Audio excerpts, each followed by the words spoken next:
Да, ты же сейчас с артисткой играешь, у вас вообще обязательно контакт должен быть. В городе больших возможностей Айдар Хамзин около года. В Москву он приехал с целью пропаганды башкирской культуры и выхода на новый уровень.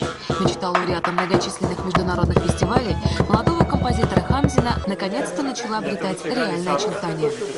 Собрались очень мобильно, решили попасть на этот концерт на Навруз.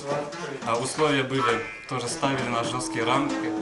Даже пришлось немножко слукавить и сказать, что мы уже давний коллектив, у нас уже есть опыт.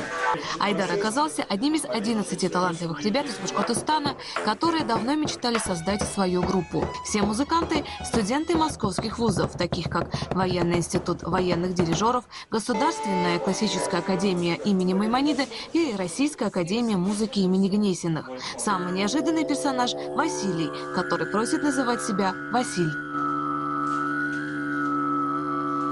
Учился буквально 2 недели назад. Получилось чисто случайно.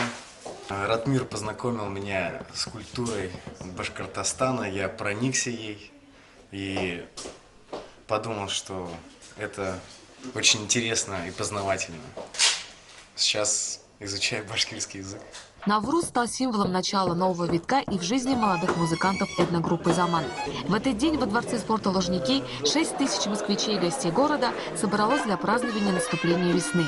На сцене Центрального концертного зала России выступили профессиональные творческие коллективы из Татарстана, республик Северного Кавказа, Азербайджана, Киргизии, Таджикистана и других стран СНГ.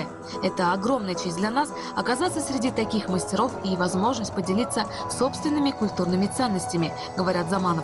В оригинале это выглядело как 2 косы, которые свисают вот здесь по бокам.